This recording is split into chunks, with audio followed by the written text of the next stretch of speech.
Hey guys, Kelly Cotton here.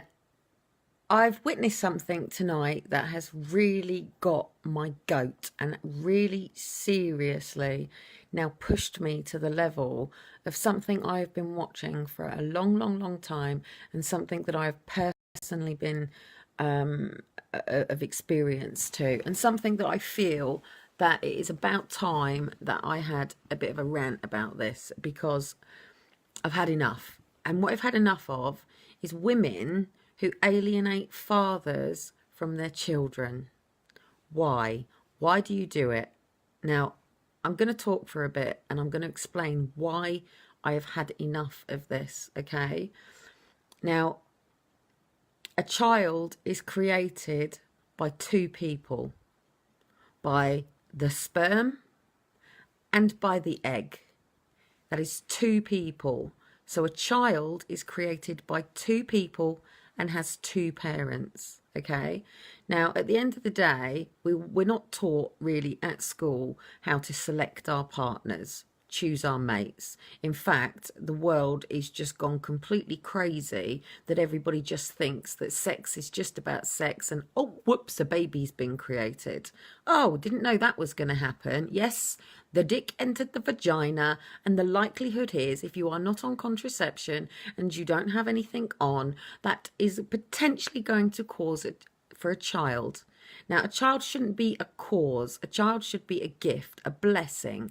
A child is the most vulnerable, the most beautiful, the most joyous, the biggest blessing that you will ever receive. Now, I want to explain why I am so annoyed with what is going on, because at the end of the day, I've been doing a lot of studies tonight as well on insecure and secure attachments. And at the end of the day, the majority of the people who are losing their children is because they're being diagnosed with an insecure attachment. Now, at the end of the day, I've been diagnosed with this. Why? Because I'm a daughter who had her father alienated from her. Okay? Now, that doesn't mean that I can't build a bond with my children. In fact, I do. Now, I am certainly not the greatest example of what I'm going to say, because I do have 6 children from 4 different fathers. But that's also why I am an example, and why my mess should be a message today. Because the reason that I don't hold these relationships down is because of my father issues as a child. And bad selections, but they're all really great guys. Well, actually, even he's a great guy. I got my issues with him, but I would have never have stopped him seeing his kids.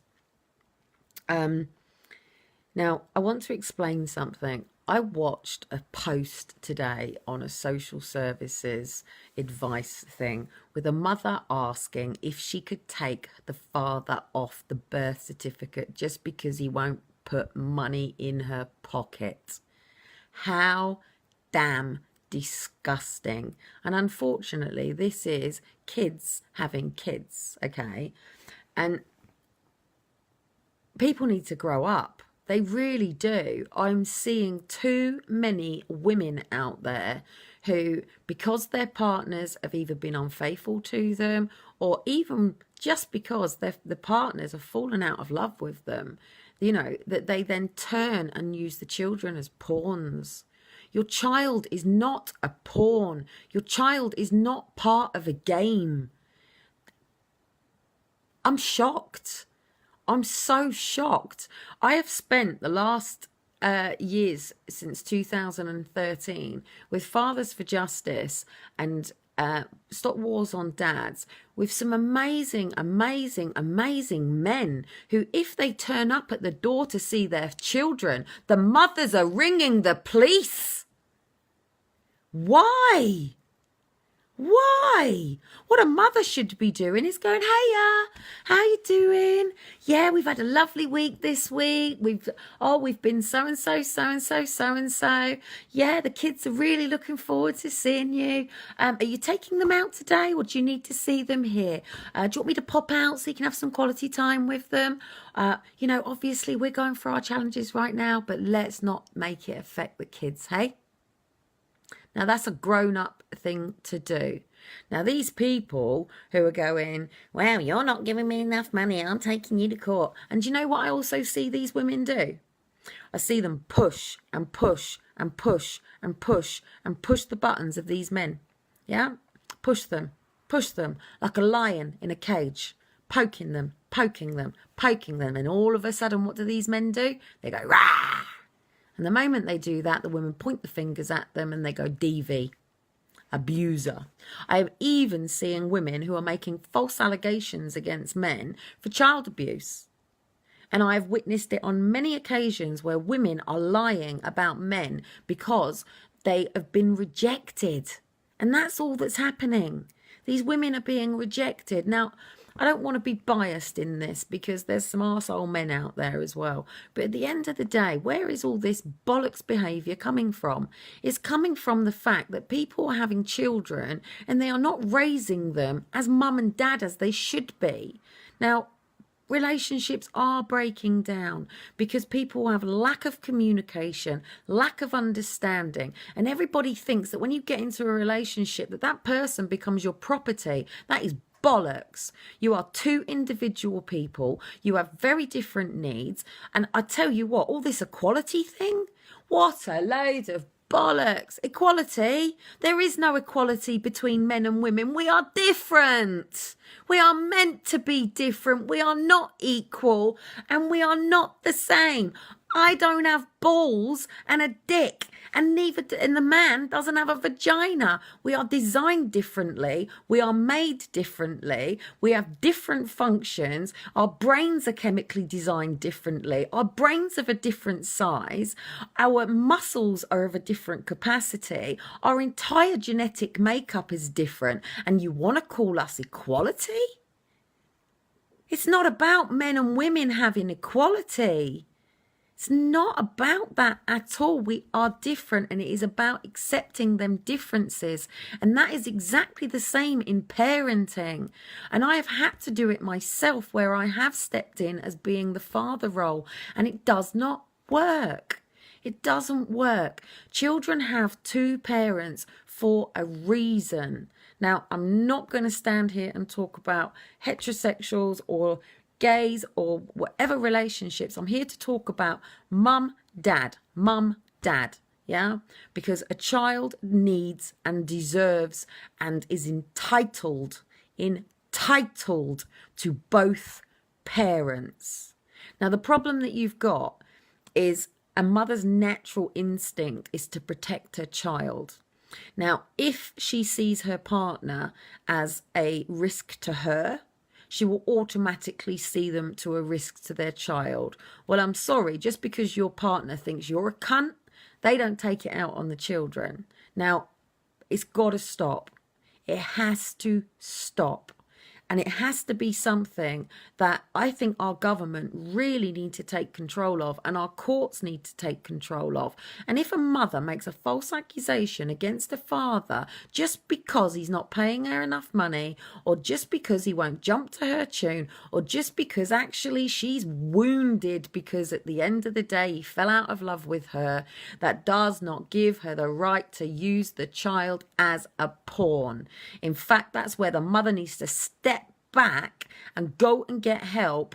And you know, this is where you do have to sort of come in even harder, and our government and our courts need to take control of this, and they need to be stopping all this bickering and he said and she said and all of this stuff, because people think the social workers and the CAF are setting you up for it. No, it is the parents that are doing this.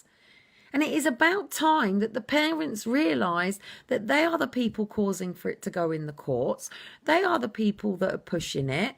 Even the fact that actually, even with my situation, I had very similar stuff going on. And at the end of the day, I want my children to grow up happy, healthy and thriving. And no child, and I'm sorry, single mothers out there, if you think that you are absolutely flying fucking amazing because you're a single mother and you're doing it all by yourself and you're headstrong and you don't take any help and you don't want anyone stepping in, and you have a father there willing to be there for their child, and you prevent that, well, then I'm sorry, you should be facing jail. But yes, they should still be keeping your relationship with your child too, because it's criminal. It is a criminal act to, at the end of the day, have sexual relationship with someone that creates a baby and then alienate the other person from it. And there are women out there who think that just because that baby grew in their stomach that it is theirs. I hear it all the time. My child. My child, my child, it's my child, it's my child, it's my child. No, that is just childish behaviour. They are our children. They are two people's children. They are the dad's, and it's not mum and dad. It's not mum and dad. Mum didn't create the baby in her stomach by herself. The mother created the baby in her stomach because of the father who actually made it in the first place. And why people think that they can just cut these fathers out of their lives is absolutely barbaric. And on that note, I was going to finish this, but Elijah's just woken up, and I've got so much more to say about this. I've literally got so much to say about this. No, he's settling, so I'm actually carrying on, because I won't ever do this much again, because this isn't my area, this isn't my field, this isn't what I'm about. But I feel that it is about time that I said something about it. We recently lost Darren, and Darren is a father who is just such a beautiful man, such a beautiful man. And I met Darren when I was protesting with all of the guys at David Cameron's, because obviously I was pretty much at first one of the only women sort of running around. We've got loads of other women now and stuff, but I spent a lot of time with the men, with the dads. And Darren is beautiful, absolute beautiful soul, and he had his partner, ex-partner, do exactly the same. You know, literally, it was fine. They separated, and then she started playing all the normal straight games. And, you know, he actually managed in the courts to win that all the information that the mother had presented. I'd love to say her name and shame her, but I'm just going to keep saying Darren Thurtle, because she knows who she is. You know, and 20,000, is it 20,000? My internet's just messing around on me, so I'm just pushing a button. It will come in at some point. But I think it was £20,000 or something that he needed for a finding.